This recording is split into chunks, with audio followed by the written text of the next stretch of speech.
Haunted hiking trails, creepy old graveyards, abandoned ghost towns, and old buildings where spirits lurk. Come and explore some of these most haunted places where people just like you and me come face to face with ghosts. This is folklorist and author Jeanette Quackenbush with Backroads Books by 21 Crows. I discover and research old ghost stories, folklore, and legends, then pass them on to you. I have found a whole bunch of these haunted locations of legends and folklore. Now let me help you find your scary place, where our natural world and their supernatural world collide.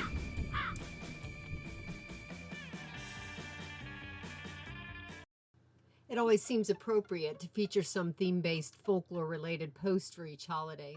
Most are easy to come by, like redeeming ghosts on Christmas Eve, dead angry lovers on Valentine's Day, and Halloween is a no-brainer because it celebrates every kind of ghost story, folktale, and urban legend.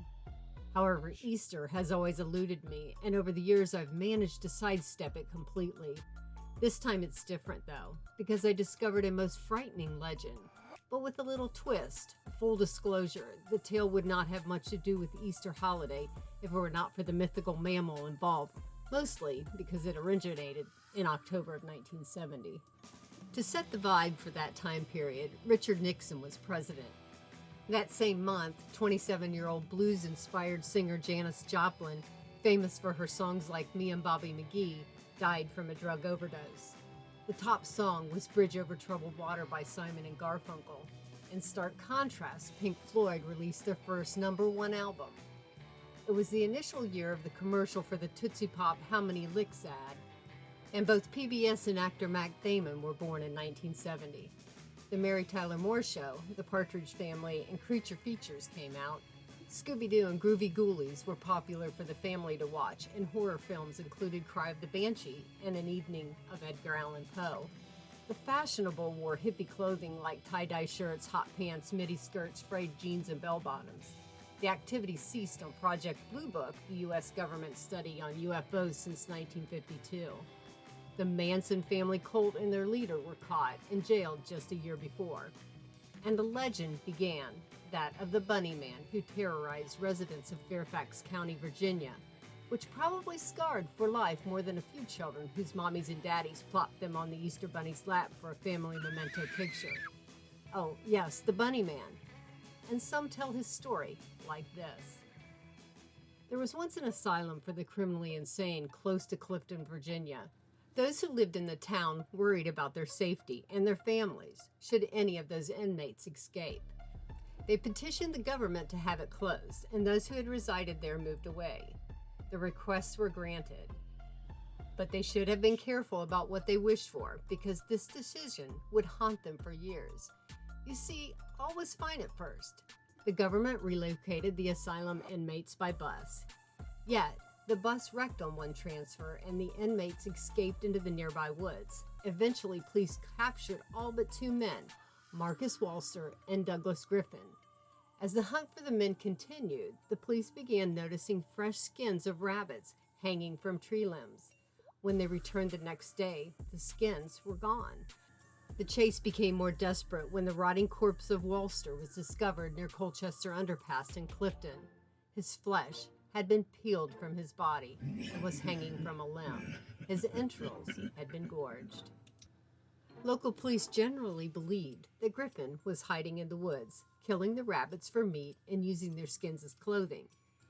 Then one Halloween night, 3 local children happened upon the crazed inmate while trick-or-treating.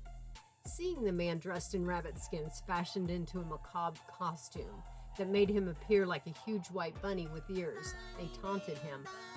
Their mutilated remains were recovered the next day, lying near the bridge. Above them, their flesh was hanging off tree limbs. Now, those who go to the bridge in Colchester Road in Clifton and call out, "Bunny Man, Bunny Man, Bunny Man," the next morning they will be found with their hides hanging from limbs and their flesh-peeled corpses resting beneath. Sound like an urban legend? There is some truth to the lore, perhaps even more believable and more disturbing, because there was an axe-wielding bunny lurking in the brush in Fairfax County and seeking out those who crossed his path. In the late 1960s and early 1970s, Washington, D.C. was already surrounded by a sea of suburbs filled with homes and families. New subdivisions were gobbling up small communities and farmland, and it was no different even 25 miles away, as the crow flies, in the quickly developing areas around Clifton and Fairfax, Virginia.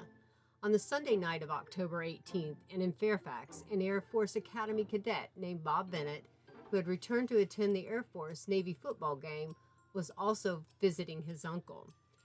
He had parked his car across the street from his uncle's home on Guinea Road and was sitting inside the vehicle with his fiancée, Dusty, when a man costumed in a furry suit with long bunny ears burst from the brush, brandishing a wooden-handled hatchet. In a deep voice, he cried out, "You're on private property. I have your tag number."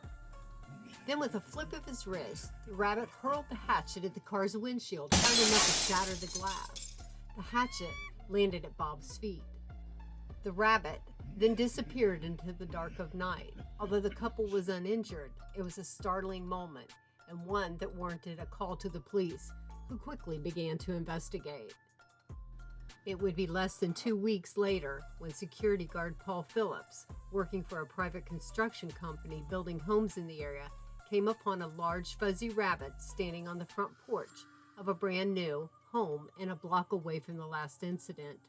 The guard addressed the strange figure, and the rabbit immediately whipped out a long-handled axe and began striking a roof support on the building. "All the people trespass around here. If you don't get out of here, I'm going to bust you on the head," the bunny man shrieked.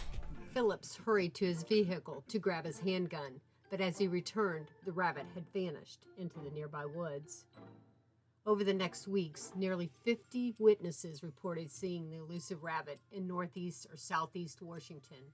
In Prince George County, 3 children were terrified when a bunny-suited man approached them with an axe on a street as they returned home from school.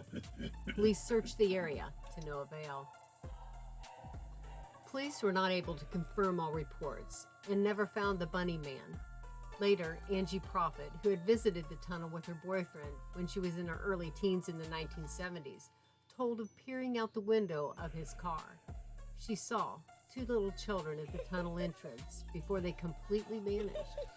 Moments later, they appeared at the car's back window staring at her. She, like others, will swear to the reality of the stories. And perhaps, if you live to tell your account after visiting this scary haunt, you do too.